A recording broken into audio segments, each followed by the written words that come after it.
My name is Mason Avery, and the day my wife Clarissa and my stepdaughter Riley threw me out with nothing but a suitcase, they thought they'd won. They thought the man who once drove them to gala dinners and funded Riley's education was finally where he belonged, on the curb. I stood in the rain outside our 5-bedroom home, the gate shutting behind me like the closing act of a play in which I had already lost. Each drop of rain felt like a judgment, cold and unrelenting, seeping through my jacket and chilling me to the bone. I gripped the handle of the suitcase until my knuckles turned white.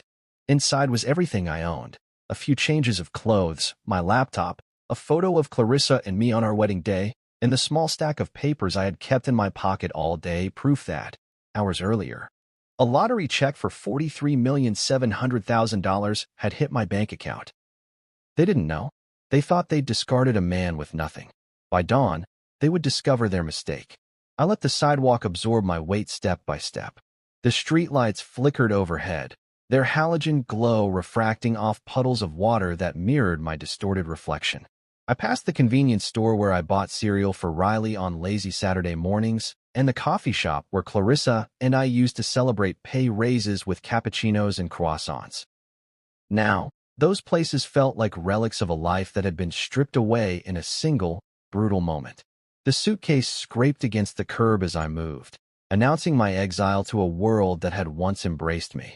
Eventually, I found a small park bench under a dying street lamp. I set the suitcase beside me and lowered myself onto the slick wood, each drop of rain landing like a question. What now? I thought of Clarissa's last words as she shoved me out the door. You were convenient until you weren't. Riley had smirked behind her, her sneakers wet, her eyes cold. In that moment, they believed they were clearing space for someone exciting, someone worthy of their taste.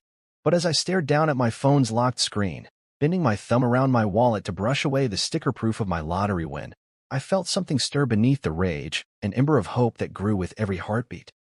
I retrieved my phone, unlocked it, and opened the banking app. $43,700,000 glared at me from the screen, as real as any thunderbolt. This wasn't just money. It was the key that would unlock doors Clarissa and Riley never even knew existed. I slipped the phone back into my pocket and stood, the bench cold against my legs. Darkness still clung to the street, but a thin line of gray light was edging over the horizon. I picked up the suitcase and began to walk again, each step a silent promise: I will not be defined by their contempt. The rain slowed to a drizzle as I moved toward the outskirts of town, the houses giving way to empty lots and overgrown fields. In the distance, a neon sign flickered above the entrance of a roadside motel. I had stayed there once during a business trip when Clarissa and I had argued about spending too much on hotels. The motel's sign buzzed with intermittent electricity, spelling out Motel 7 in shaky red letters. I knew Marla and Jean ran the place, an older couple whose kindness was as unassuming as the paint peeling from their walls. I shuffled inside, dripping water onto the floor, and Marla looked up from behind the front desk as if she had been expecting someone in need. Long night?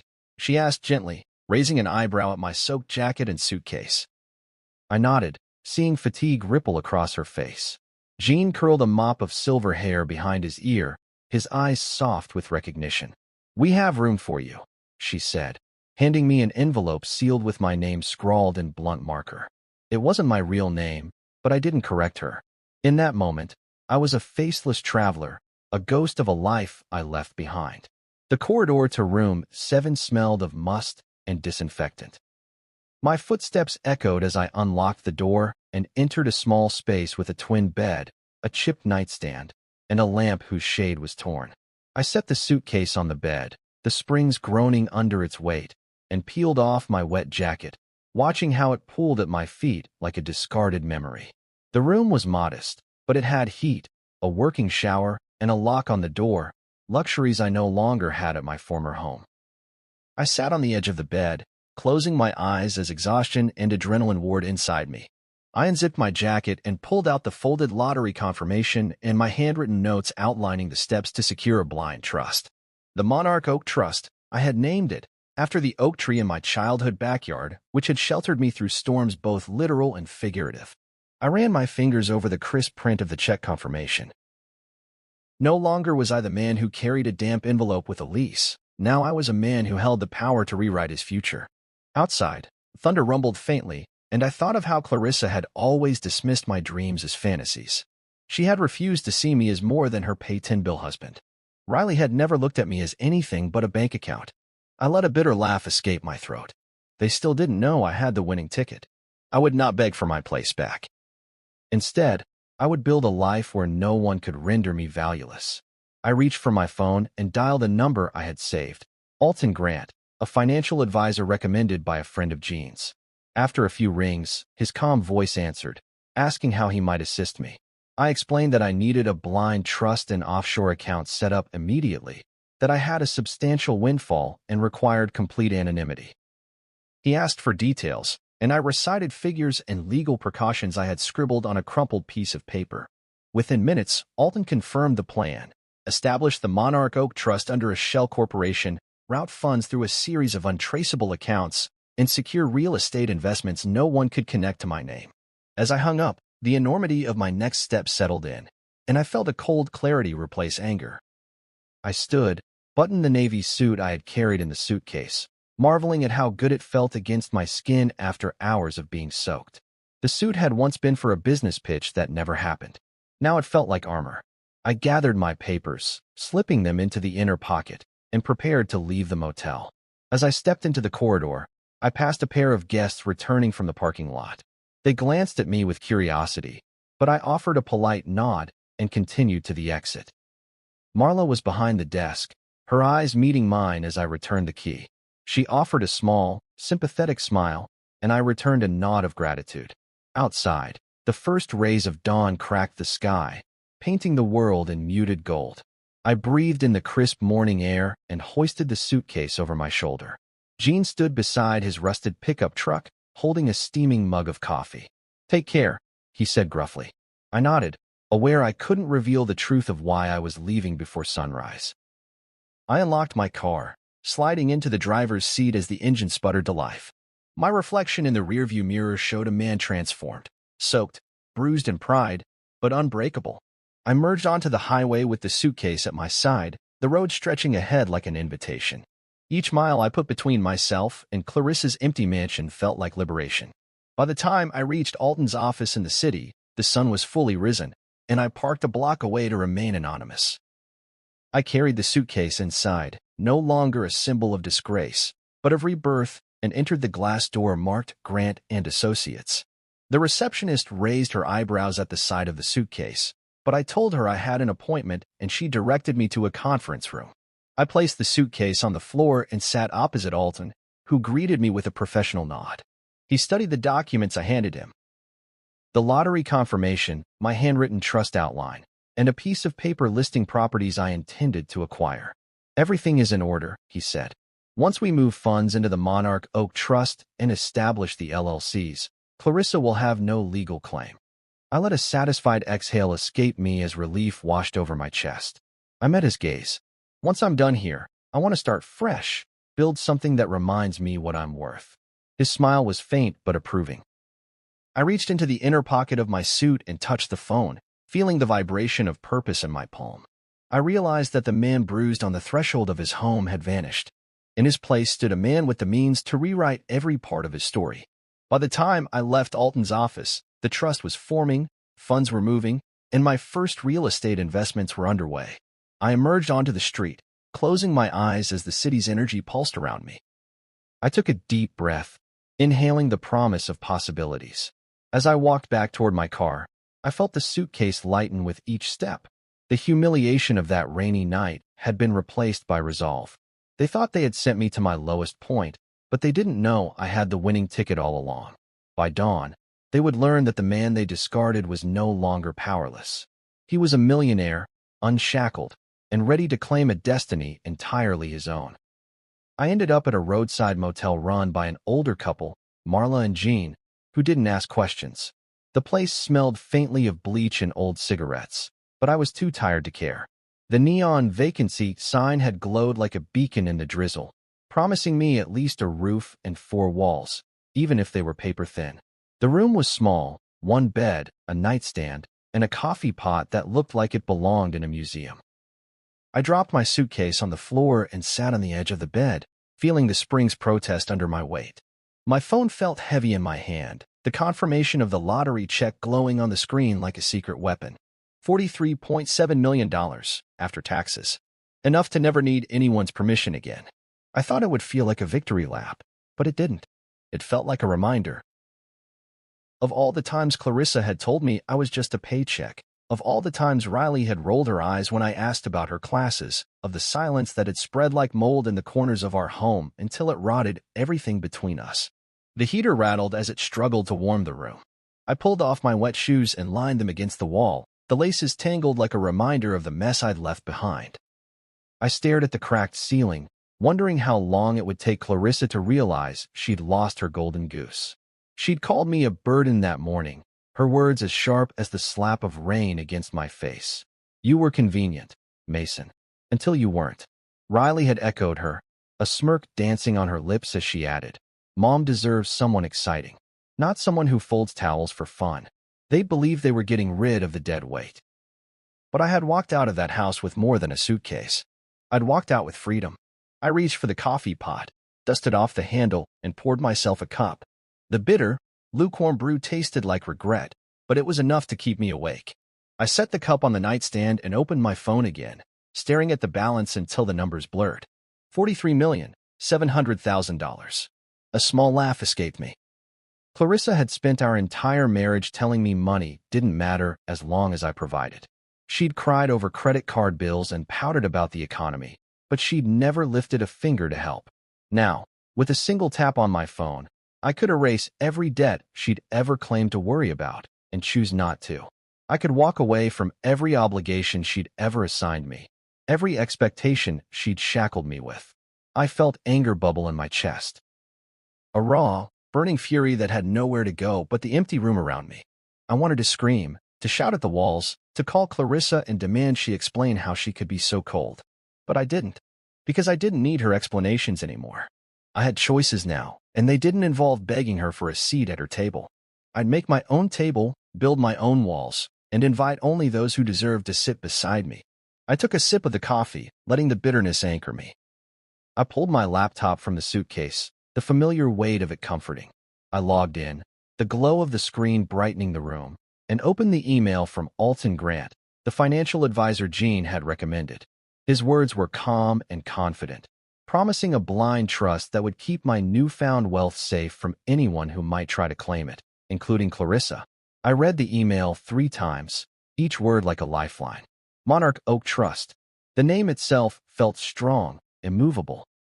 I typed my response, my fingers steady. Proceed with the trust. Full anonymity. Invest conservatively, with a focus on growth and protection. I want no ties to my former household. I hit send and leaned back, the laptop screen going dark as the message disappeared into the ether. A strange sense of calm settled over me. For the first time in years, I wasn't Mason Avery, the husband, the stepfather, the provider who was never enough. I was Mason Avery, the man with a plan. The man who owned his future and his fortune, and no one could take it away from him. The heater coughed and spat a little warmth into the room. I pulled the thin blanket around my shoulders and let the tension ease from my muscles. My mind wandered to the last time I'd felt this free, probably before I met Clarissa, before I let her mold me into the husband she wanted, before I let her define my worth by how much I could put on the table.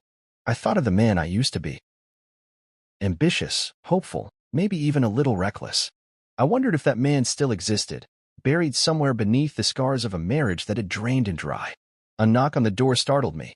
I set the laptop aside and crossed the room. Jean stood there, holding a small tray with a thermos of coffee and a couple of paper-wrapped muffins. His gray hair was wet from the rain, his eyes kind. Figured you could use a refill, he said. I nodded, accepting the tray with a quiet, thank you. He didn't ask questions, didn't pry into the bruises behind my eyes. He just offered a small, fatherly pat on the shoulder and disappeared back down the hall. I closed the door behind him, my chest tightening with a mixture of gratitude and loneliness. I poured the coffee, steam rising from the thermos. I sipped, letting the warmth spread through me, reminding me that not all gestures came with strings attached. Maybe that was what freedom tasted like. Small kindnesses from strangers, no explanations needed. I sat back on the bed, the old springs creaking under me, and stared at the phone screen. I knew Clarissa would be calling soon, or maybe Riley, demanding explanations, apologies, or forgiveness. I'd given them enough of those to last a lifetime. But now? Now I had choices. I opened my email again, drafted a message to the tuition office at Riley's university, and hit send. A small, decisive act. I wasn't punishing her. I was reminding her that bridges work both ways. If she wanted me gone, she'd get her wish. But I would be the one holding the keys to the kingdom now. I finished the coffee, the last bitter drop sliding down my throat like a challenge. I was no longer the man they could discard. I was the man they'd underestimated. I set the cup on the nightstand, wiped my hands on my jeans, and glanced at the clock. The sun was starting to rise, a pale line of gold above the horizon. A new day, a new life. I closed my eyes, breathed in, and felt the weight of every expectation fall away. $43,700,000 was more than just a check. It was a passport out of the prison they'd built for me. I was no longer the man sitting on the curb, rain-soaked and broken. I was the man with the plan, and I would make sure they remembered that. One choice at a time, one step at a time, until the name Mason Avery meant something only I could define. I met with Alton Grant on a Tuesday morning. The air smelled of rain-soaked asphalt and new beginnings as I parked my car, an aging sedan that still bore the dents from Clarissa's last passive-aggressive grocery trip, and crossed the lobby of the glass and steel high-rise that housed his office. The receptionist gave me a polite, almost pitying smile when I checked in, her eyes lingering on the creases in my shirt and the wear in my shoes. Maybe she saw a man down on his luck. Maybe she saw someone who'd been thrown out like trash. I didn't care, because inside my jacket pocket, folded neatly next to my heart, was the confirmation, $43.7 million, enough to buy back every piece of myself Clarissa and Riley had tried to discard. Alton's office was minimalist but warm. The walls were painted in soft neutrals, and a single painting of an oak tree stretched its branches across the far wall. He stood to greet me. A tall man, neatly groomed with a handshake that was firm but not domineering. "Mason," he said, his voice a low, calming hum. "Let's talk about your future." I took the seat across from him, feeling the tension in my spine uncoil slightly. I placed the printed lottery confirmation on the table between us like a declaration of independence. He studied it with the calm of a man who'd seen many fortunes rise and fall. He didn't congratulate me. He didn't gawk. He simply nodded, as if the money was just a means to an end. We discussed options, trusts, investments, ways to hide the money from prying eyes. I explained what I needed. Something untraceable, untouchable, a fortress that Clarissa could never breach no matter how many tears she shed or lawyers she hired. He called it a blind trust. Monarch Oak Trust. The name made me think of strength, of something that couldn't be shaken by a storm. He detailed how it would be structured, how it would be shielded by layers of LLCs and shell corporations, how even the most determined ex-wife wouldn't be able to pierce it. My heart pounded as he spoke, each word feeling like a nail in the coffin of my old life.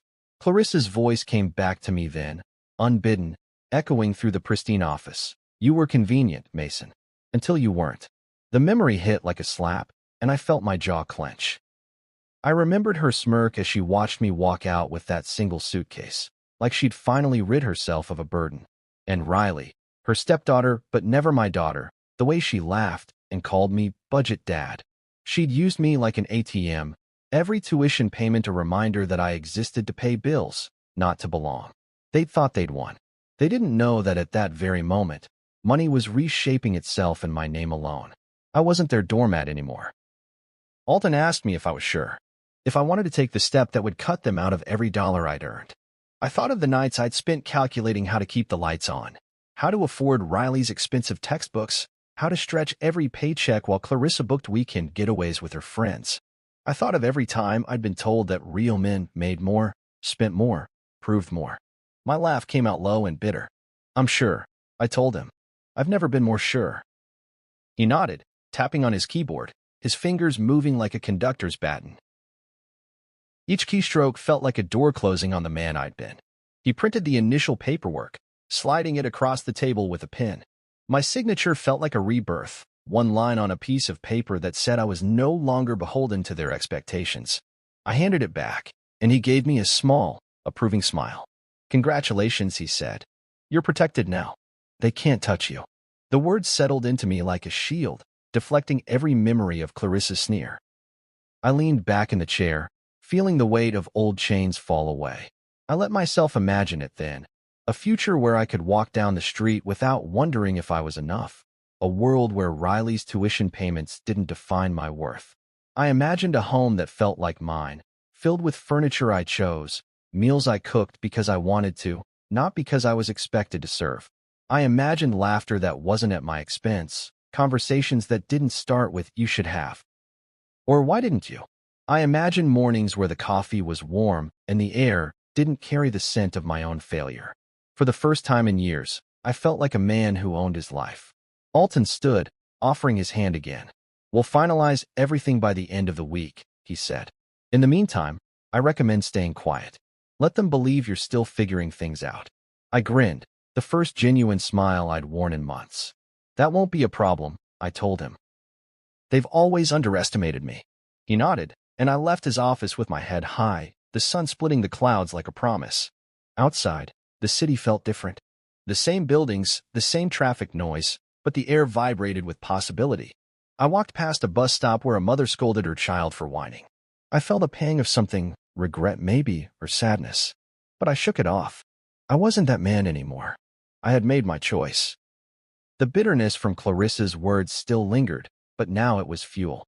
She'd built a world where I was disposable. I was building a world where I wasn't. Back at the motel, Marla greeted me with a gentle smile. "Rough day?" she asked. I shook my head. "A good day," I told her. She didn't pry, just offered me a fresh towel and asked if I needed more coffee.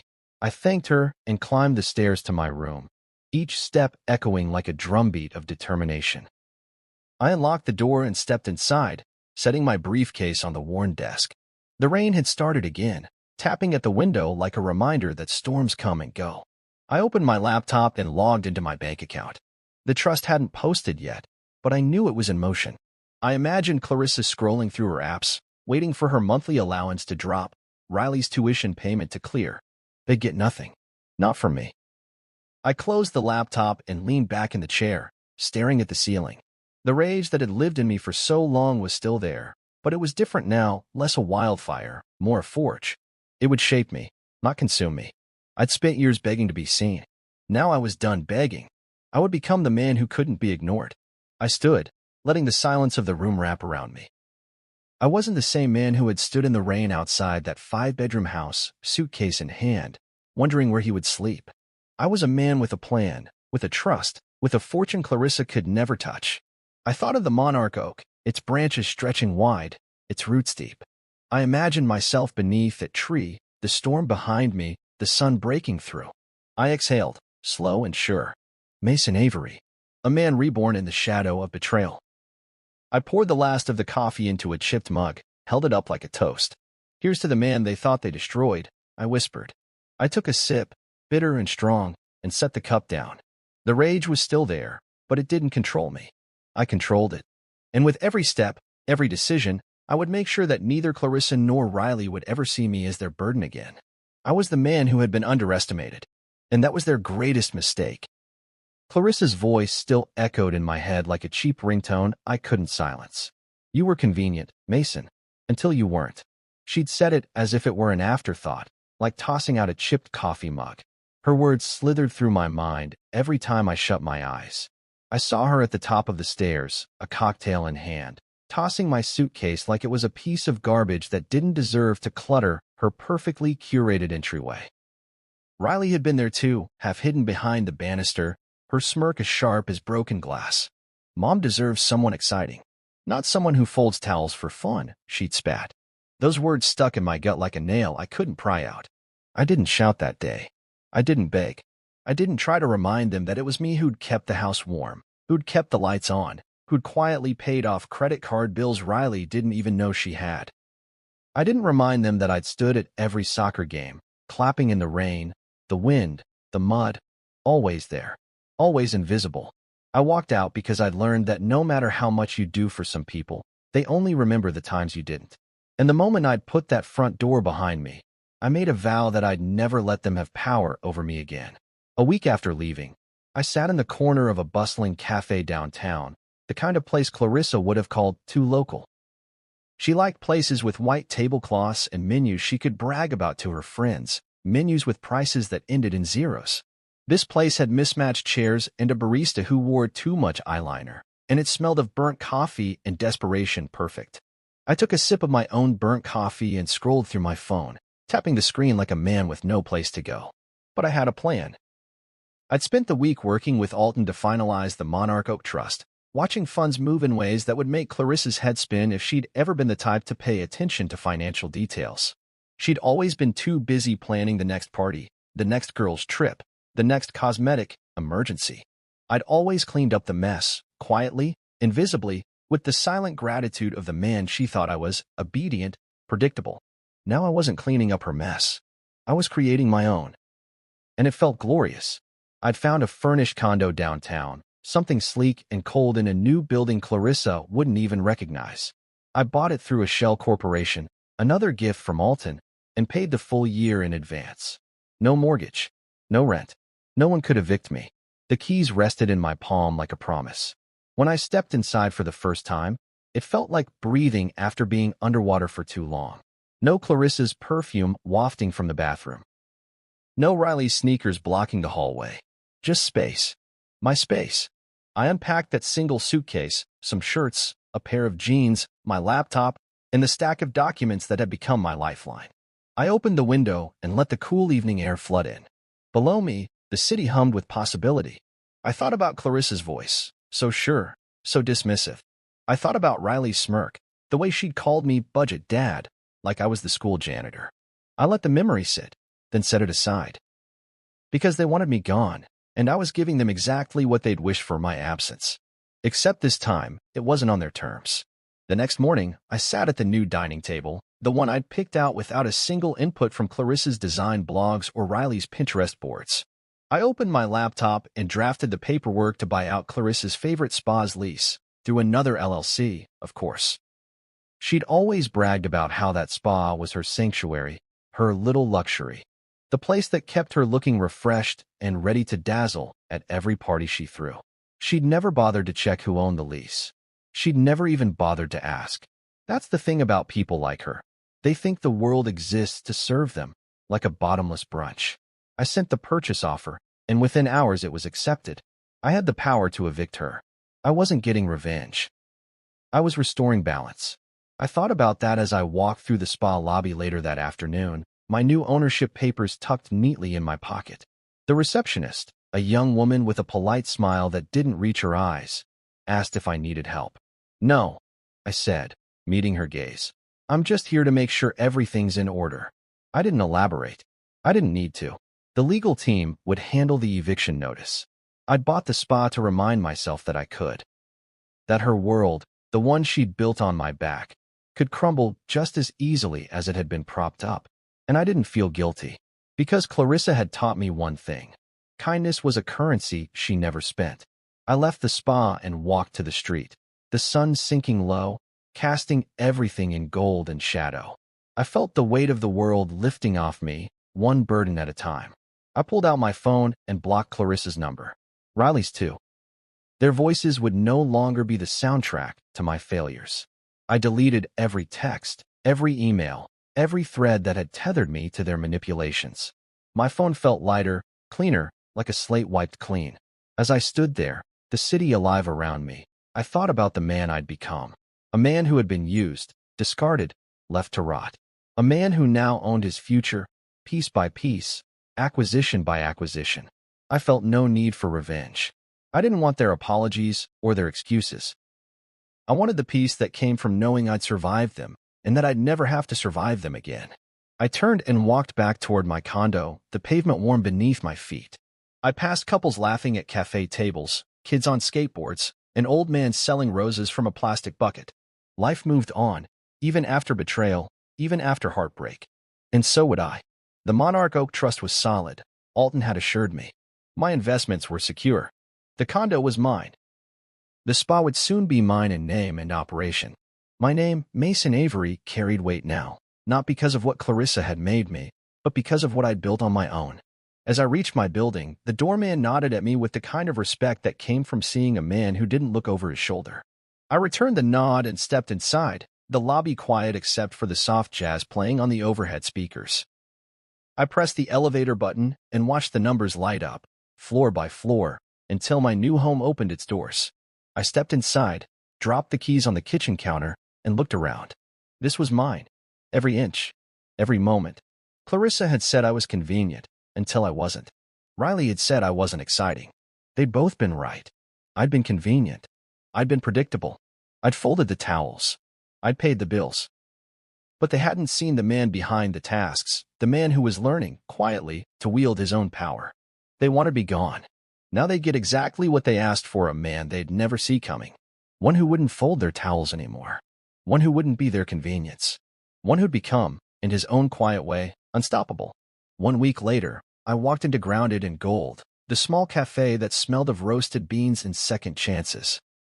Clarissa had always mocked it, calling it that hipster place with too many plants, as those succulents on a windowsill were beneath her. I remembered standing outside with her once, waiting for her caramel macchiato, non-fat, extra whip, while she scrolled through her phone, complaining about the wait. Now, as I stepped through the door, the same air that had felt dismissive now felt welcoming, like the kind of place where a man could sit alone and feel whole. I adjusted the sleeves of my custom-tailored suit, the one I'd made the day after the trust was finalized. It felt like armor, a silent reminder that I wasn't the man she thought she'd discarded. Not anymore. I found a table near the window and ordered a black coffee. No sugar, no cream, no illusions. The barista, a young guy with tattoos curling up his neck, gave me a friendly nod and scribbled something on my cup. I watched the street outside while I waited, the city bustling with the lives of people who'd never know how betrayal felt like a weight that never quite lifted. My phone buzzed. An email from Alton. Everything's in place. The spa transfer is finalized. The trust is solid. Let me know if you'd like to proceed with additional investments. I smirked. Additional investments. Clarissa would be spending her days trying to understand why her sanctuary had vanished from her grasp. And she'd never figure out that the man who'd folded towels for fun had bought it out from under her. The barista called my name, and I took my coffee, the warmth seeping into my palm. I settled back into my seat, savoring the bitter edge. That's when I saw him, Blaine, Clarissa's divorce attorney. He was leaning against the counter, his designer briefcase at his feet, reading a document on his tablet like a man who thought he owned the world. He didn't recognize me at first. Maybe it was the suit. Maybe it was the confidence that had taken root in me over the past week. I'd done my homework on him. Clarissa had used him to wring every last dollar from her first husband. She laughed when she told me about it, called him her bulldog with a smile. I wondered if she'd already called him about me. Probably. She never liked to get her hands dirty. He glanced up, and our eyes met. He paused, his brow furrowed, recognition flickering in the way his mouth twitched. "You look familiar," he said. His voice was the same, calm, composed, the voice of a man who'd told too many men like me that everything they'd built was negotiable. I smiled, slow and deliberate, letting him see the steel in my eyes. "Just a man with better legal representation than your last client," I replied, letting the words sink in like a needle. His eyes widened, just a fraction. He started to say something, but I was already standing, my coffee in hand. "Enjoy your latte," I said, brushing past him before he could recover. Outside, the air felt lighter, the sky washed clean by a morning rain. I sipped my coffee and let the bitterness ground me. The game had shifted. Clarissa thought she was playing me with the same tired moves she'd used on her first husband: divorce, division, humiliation. But she didn't know the man she'd thrown out had built a fortress around his fortune and his dignity. She didn't know that I'd been studying her playbook, learning every move, every lie, every tactic she'd used to cut a man down. She didn't know that I'd become the man with leverage. Back in my condo, I dropped my briefcase on the sleek countertop and pulled out the conflict of interest letter Alton's legal team had drafted. It was a masterpiece, every paragraph a legal barricade that would force Blaine to recuse himself from representing her in any future proceeding involving me. A simple signature would make him a non-option. I could already picture Clarissa's face when she got the news, the furrow of her brow, the way her lips would tighten as if the world owed her another chance. I folded the letter neatly, placed it in a courier envelope, and set it aside for pickup. Quiet revenge was the best kind, like a whisper that carried more weight than a scream. The rest of the afternoon, I spent mapping out the next steps. Alton had already begun investing the trust's funds in properties Clarissa would never find: commercial buildings, renewable energy, a few promising startups. I'd never have to beg anyone for a place at the table again. I'd own the table, every piece of it. The thought was intoxicating, a high that no glass of wine could match. Clarissa had thought I was a paycheck with no mind of my own. Riley had called me budget dad, as if my wallet was the only part of me that mattered.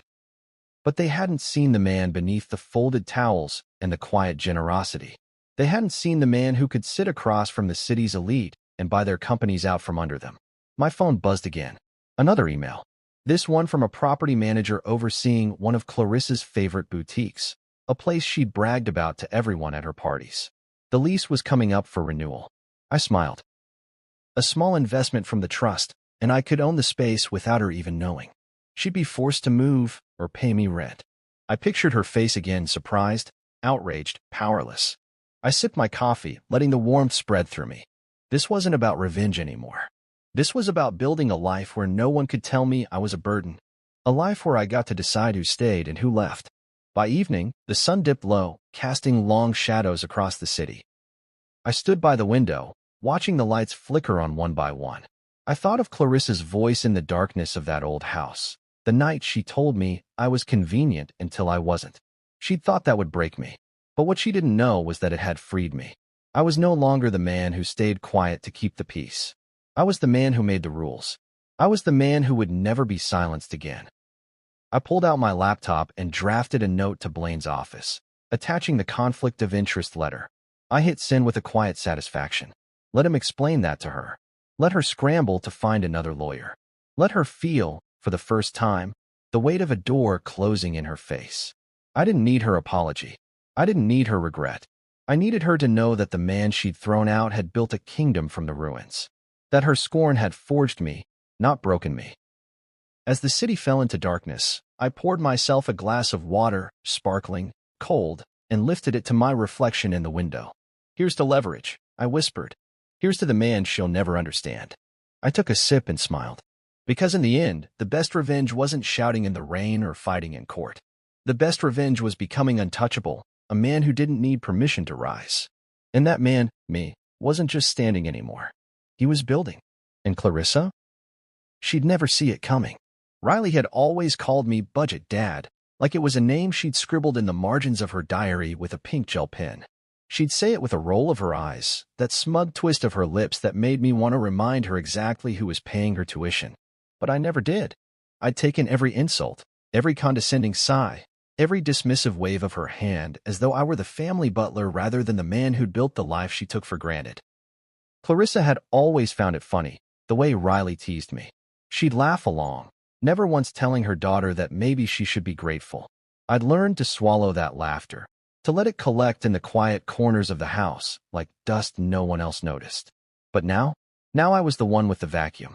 I stared at the email on my laptop, the cursor blinking like a dare. The subject line read, "Tuition payment declined." The words sat on the screen, black and clinical, but they glowed like neon in my chest. I'd canceled the prepaid tuition card that Clarissa and Riley never knew I controlled. It had been. The phone rang 23 times that afternoon. I watched the screen light up with Riley's name, each call more frantic than the last. I didn't answer. I let them stack up like a pile of receipts Clarissa always left me to pay. On the 24th ring, I picked up, letting the silence stretch just long enough to remind her who was in control now. Budget Dad, she spat the nickname like a curse, her voice ragged with fury. You think this is funny? I have classes to get to, and I can't even buy my books. You promised. I let her rant. Every word she flung at me like an accusation. Every insult that sounded like a confession. I pictured her sitting in her dorm, hair in that messy bun she wore when she couldn't be bothered to brush it, surrounded by her friends who'd never once considered where the money came from. When her voice cracked, I cut in. No, I said, my voice steady even. No, I didn't promise. I provided. I paid. I gave you everything you needed to succeed. But you wanted me gone, remember? You wanted me out of your life. Well, this is what that looks like. She sputtered.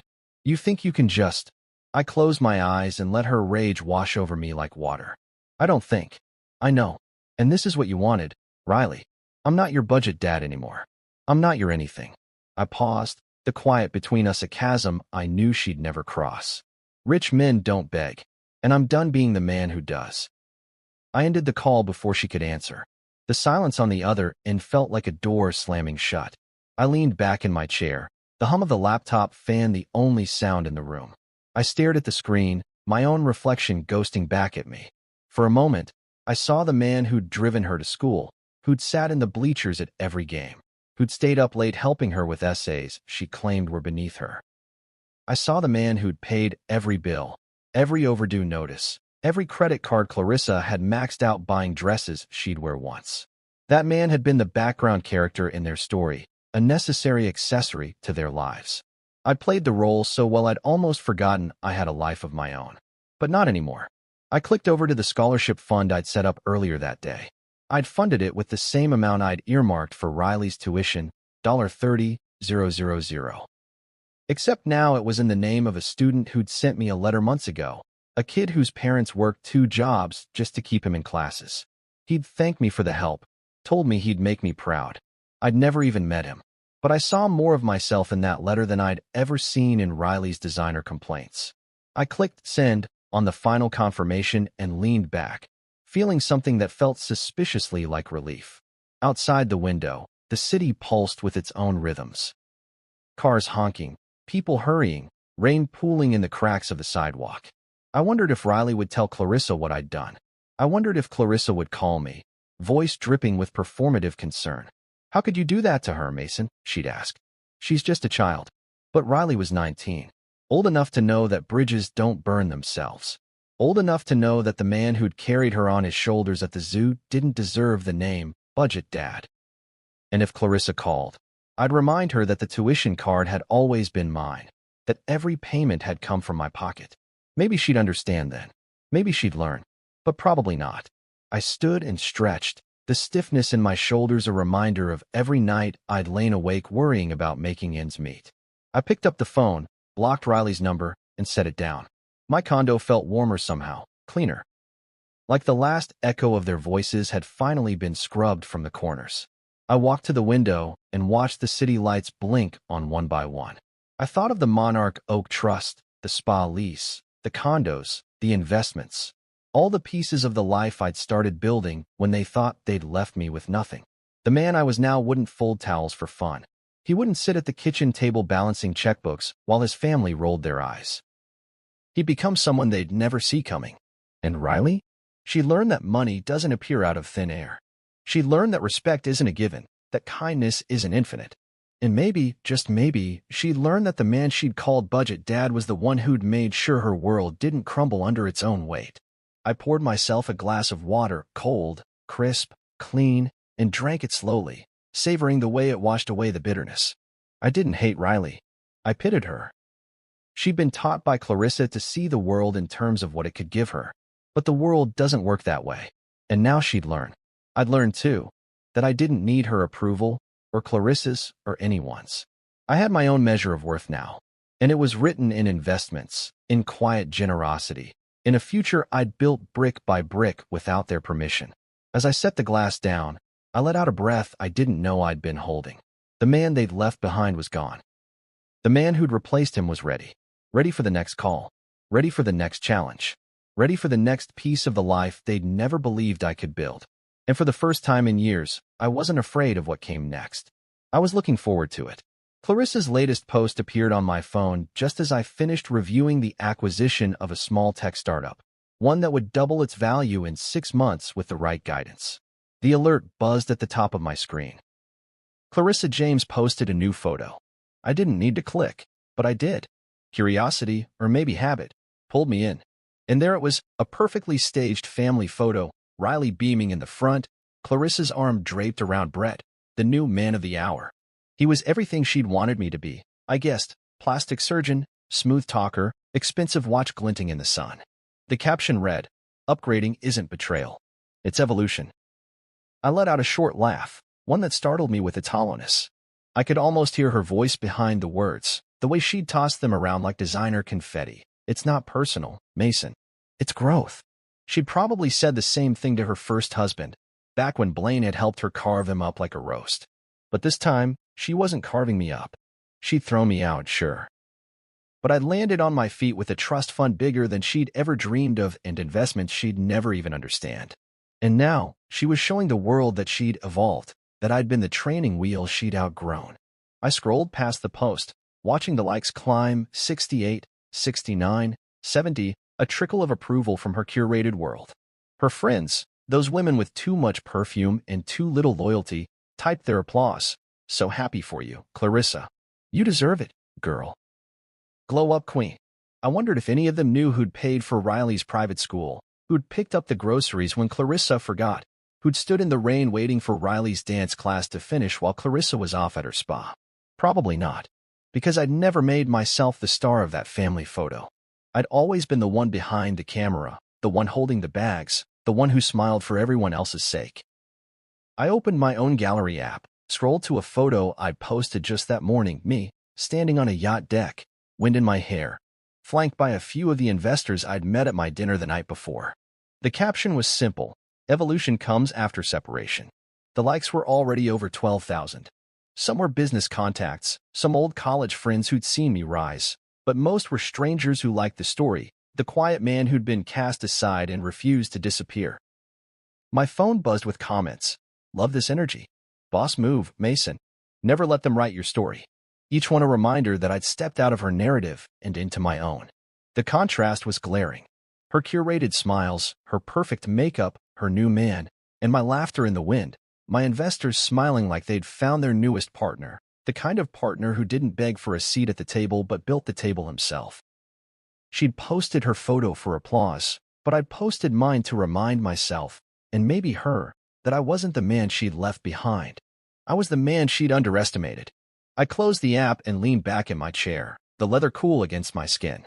My office felt like mine, a place with no pastel pillows or scented candles. Just solid oak, chrome, and the hum of my laptop running numbers that would make Clarissa's head spin. I thought about the scholarship fund I'd set up, the properties I'd acquired, the trust that was now as solid as the ground under my feet. I thought about the spa I'd bought from under her nose, the boutique lease I'd secured, the magazine stake that had put me at Dean Wallace's table instead of Clarissa's. Every piece of the puzzle she'd thought she owned was shifting, aligning itself in my hands. I thought about Riley too. Her calls had slowed, then stopped. I'd given her a chance to learn that bridges don't burn themselves. She hadn't crossed back. That was her choice. I didn't hate her, but I didn't know her, either. I'd always wondered if she saw me as anything more than a walking ATM. Now, I didn't wonder anymore. She'd shown me exactly who she was when she'd rolled her eyes and called me budget dad. And I'd shown her who I was when the tuition payments disappeared. A knock on the door interrupted my thoughts. My assistant, Lena, stood there with her tablet.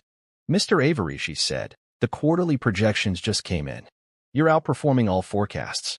She paused, studying me like she wanted to ask about the photo, but she didn't. Lena was discreet, and that was why she was here. I gave her a small nod. "Good. Let's set up a meeting with Alton for tomorrow. I want to discuss diversifying the trust portfolio." She smiled, efficient as ever. "Of course," she said, and turned on her heel.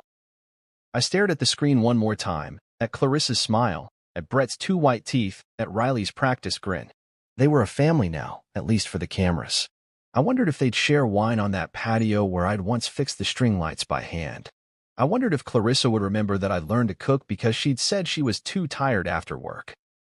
I wondered if Riley would remember that I'd taught her how to parallel park on that rainy Sunday when Clarissa had canceled last minute. Maybe they would. Maybe they wouldn't. Either way, it didn't matter anymore. I'd built something from the ruins they'd left behind.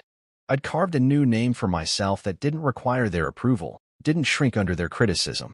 I was more than the man in the background. I was the man who'd figured out how to step into the light and bring his own with him. I didn't need Clarissa's photos or Riley's half-hearted apologies. I had my own proof of evolution. It was in every investment, every signed deal, every moment I chose not to answer their calls. As the sun dipped below the skyline, I closed the photo and powered down my phone. The city stretched before me, lights coming on like promises. I poured a glass of water, steadying my hands. This was my home now, my life, my skyline. I raised the glass and whispered to myself, upgrading isn't betrayal. It's survival. I smiled, a quiet, real smile, the kind I'd never had to fake for Clarissa's camera. Because the only evolution that mattered was the one I'd given myself, from the man she'd thrown away to the man who refused to stay gone. 2 months had passed since Clarissa's final jab in the form of a social media caption, her declaration that upgrading isn't betrayal, it's evolution. I'd read that line so many times it had lost its sting, the words becoming little more than the digital echo of the woman I used to know. Now, she sat in the waiting area of my new office building, her posture too straight, her hands twisting a designer handbag that probably cost as much as my first car. She looked smaller than I remembered, or maybe I'd just grown larger, my presence no longer overshadowed by her expectations. My assistant, Lena, poked her head into my office, her voice neutral. "Mr. Avery, there's a Ms. James here to see you." She emphasized the Ms. as though to remind me that Clarissa had shed my name as easily as she'd shed me. I took a steady breath. "Show her in," I said, my voice calm, even. I didn't stand when Clarissa walked in, didn't offer her a seat or a hug. I let her feel every inch of the distance between us. She paused in the doorway, her eyes scanning the room. Oak paneling, glass windows overlooking the city, the subtle hum of success. I watched her take it in, her eyes lingering on the gold nameplate that read Mason Avery, CEO. She'd never seen me like this. "Mason," she began, her voice carefully modulated, the same tone she'd used with dinner party guests she didn't particularly like. I wanted to talk." Her eyes darted around the room, searching for a script she hadn't written. I didn't move. "So talk," I said, folding my hands on the desk. She hesitated, then stepped closer, the smell of her perfume, light and expensive, stirring old memories I quickly buried. She started to cry then, though it looked more like a performance than grief. "Mason, I was wrong," she said, her voice cracking in practiced places. "I didn't mean what I said. I didn't mean to hurt you." She reached for my hand, the same hand she'd once pulled toward gala dinners and cocktail parties and family photos that now felt like evidence of a crime. I didn't flinch, but I didn't take her hand either. I let her reach, let her fingers hover over mine, let her feel the weight of the silence I'd carried for too long. I studied her face, the makeup a little too perfect, the hairstyle just so. She was thinner than I remembered, maybe from stress or maybe from the burden of her own choices. I let the silence stretch, watched her grow uncomfortable, watched her search my face for the man who would have folded at her tears. But he was gone. "You said I was forgettable," I reminded her, my voice steady, each word a slow drop of water wearing down a stone. Her eyes widened, her lips parting as if to protest, but I didn't let her. "You said I was convenient, until I wasn't. You said I was the man who folded towels for fun. Remember that?" She shook her head, tears brimming now, a practiced vulnerability that once would have undone me. "I didn't mean it, Mason. I was angry. I was lost. Her voice trembled, the apology rehearsed, but the desperation real. I wondered if she'd tried this on the others, her first husband, her friends, her family. If it had worked. Maybe it had. But I wasn't the man she'd trained anymore. I didn't need her validation to breathe. I leaned back, letting the weight of my words settle. "Funny how memory works," I said, my tone calm. "I remember every word." She let out a sob then, a sharp exhale that cut through the air like a blade. I let it hang, let it fill the space between us with all the apologies she'd never given, all the respect she'd never shown. She reached again, but I shook my head slowly. "I'm glad you came, though," I said, my voice softening just enough to let her think there was hope. "I needed to hear you admit it." Her relief was instant, her shoulders relaxing, her lips parting in what she thought was forgiveness. But before she could speak, I pressed the intercom. "Lena," I said, my voice cool, "please show Miss James out." Clarissa's eyes widened, shock blooming across her face like spilled wine on white carpet. "Mason, please," she whispered, her voice breaking. I didn't respond. I simply turned my chair toward the window, the city's lights glittering like 1,000 tiny promises. I heard Lena's footsteps, the polite murmur of her voice, the rustle of Clarissa's designer handbag as she stood. I didn't turn around. The door clicked shut, and silence reclaimed the room. I let out a long breath, the kind that feels like exhaling years of held in pain. I thought of the man who'd stood in the rain with a suitcase, the man who'd paid every bill and still been called a burden. I thought of every towel I'd folded, Every night I'd stayed up worrying if I was enough. And I thought of Clarissa, her smile, her cold eyes, her easy dismissal. That man was gone. The man sitting here now didn't need her apology. He didn't need her tears. He didn't need her at all. I stood and crossed the room to the window, my reflection merging with the city skyline. The man in the glass looked like someone I wanted to know, a man who'd learned that some silences spoke louder than any apology, that some apologies weren't meant to be answered. I let the city lights wash over me, the hum of traffic and laughter and life a reminder that the world kept turning, even when love died. Clarissa's voice would fade. Her tears would dry, and I would remain, stronger than the man she'd left behind. I turned back to my desk, my steps firm, my heart steady. The Monarch Oak Trust was thriving. My investments were growing. My businesses were expanding. I was no longer the man who'd been convenient. I was the man who'd built something no one could take away. I poured a glass of water, cold, clean, and raised it to the empty room. Here's to silence, I whispered, the best answer to the wrong questions. I drank deeply, feeling the coolness slide down my throat like a promise. Because in the end, I didn't need her to see me. I needed me to see me. And that man, he wasn't going anywhere. On the 1-year anniversary of that rainy night, I stood outside the same motel where I'd first opened the lottery app that changed everything. The air was crisp, carrying the scent of fresh paint and promise. Where once the old neon vacancy sign had buzzed like a dying fly, now a sleek sign read Suitcase House, a transitional home for men like me, men who'd been left with nothing but a bag and the dignity to rebuild. I bought the place months ago, gutted it, and turned it into something more than a roof. It was a new beginning, a testament that the man Clarissa threw away wasn't disposable. A small crowd had gathered, local officials, a few reporters, some men who'd already found shelter here, faces cautious but hopeful. I shook hands, posed for photos, but my eyes kept drifting to the horizon. Dawn was breaking, the sky streaked in pinks and golds that felt like forgiveness. I thought of the man I'd been, the man with the suitcase, the man with the rain on his face, the man who thought he'd lost everything. I realized then he hadn't lost anything that couldn't be rebuilt. He'd shed the pieces that had kept him small. I took the microphone and cleared my throat.